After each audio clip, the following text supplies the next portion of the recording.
क्योंकि भगवान कहते हैं कि मैं अपने भक्तों के अधीन हूँ, लेकिन उस भक्त के सबसे ज्यादा अधीन हूँ जो अपने माता पिता की सेवा करता है। बोले कैसे?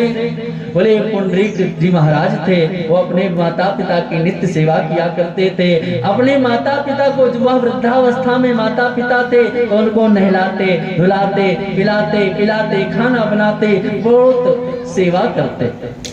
एक दिन पुंडरीक महाराज की माता पिता की भक्ति को देख करके भगवान अत्यंत प्रसन्न हो गए।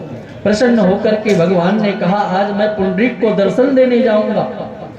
भगवान दर्शन देने के लिए गए और खिड़की के पास खड़े हो गए, दरवाजे के पास खड़े होकर के कहने लगे, अरे पुंडरीक, मैं तुम्हें दर्शन देने के लिए आया हूँ, अरे तुम बाहर आ जाओ, मैं तुमको दर्शन दे दूं। जब बार बार कहा तो पुंडरीक कहने लगे, अभी मैं माता पिता की सेवा कर रहा हूँ, मैं माता पिता को नहला रहा हूँ।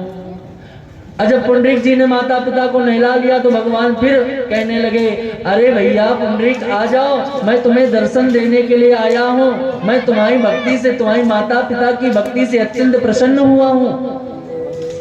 पुंडरीक जी कहने लगे, अरे भैया रुक जाओ, माता पिता के लिए भोजन तो बना ले, भोजन तो खिला दे। और माता पिता को भोजन खिलाने लगे। जब माता पिता को भोजन खिला लिया तो फिर भगवान ने कहा, अरे भैया अब तो आ जाओ, हम तुमको दर्शन देने के लिए आए हैं। पुंडरीक कहने लगे, अभी हम माता पिता को शयन करा लें, फिर मैं आपके दर्शन के लिए आता हूँ। तो अपने भगवान के बारे में पुंडरीक जी ने सोचा, इतनी देर से हमारा इंतजार कर रहे हैं, हो न हो खड़े खड़े इनके पैर दुख गए होंगे। अपने खिड़की से एक पत्थर फेंका और पत्थर को फेंक करके पुंडरीक जी महाराज कहने लगे, ठाकुर जी आप इस पत्थर पर विराजमान हो जाए। ठाकुर जी ने क्या किया?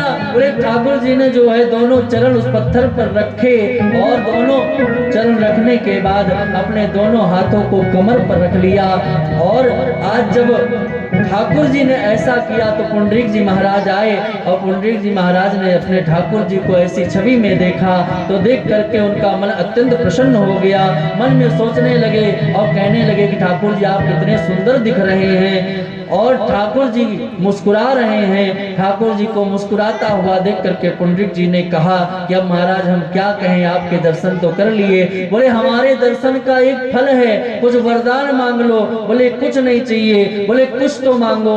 बोले हमारी माता पिता में सदैव भक्ति लगी रहे। बोले ठीक है, या वरदान दिया, लेकिन एक वरदान और मांगो। तो भगवान से पुंडरीक जी ने कहा कि महाराज आप खड़े हैं और ऐसे ही खड़े रहें, यही वरदान दे दीजिए। भगवान ईंटे के ऊपर खड़े थे इसलिए उनका नाम विट्ठल पड़ गया और इसलिए भगवान का नाम विट्ठल पड़ गया। इसलिए मद्रासी लोग कहते हैं विट्ठल माझा माझा माझा माझा माझा, विट्ठल माझा वे विट्ठल माझा, विट्ठल माझा माझा माझा माझा माझा, विट्ठल माझा वे विट्ठल माझा, विट्ठल माझा माझा माझा माझा माझा, विट्ठल माझा वे विट्ठल माझा, विट्ठल माझा वे विट्ठल माझा, विट्ठल माझा माझा माझा माझा माझा,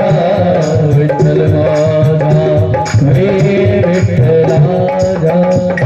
इसका अर्थ है कि विट्ठल मेरे हैं, मैं विट्ठल का हूँ। परमात्मा मेरे हैं, मैं परमात्मा का हूँ। इस संसार में ईश्वर के सिवा आपका कोई नहीं है। उनका निरंतर भजन चलता रहे।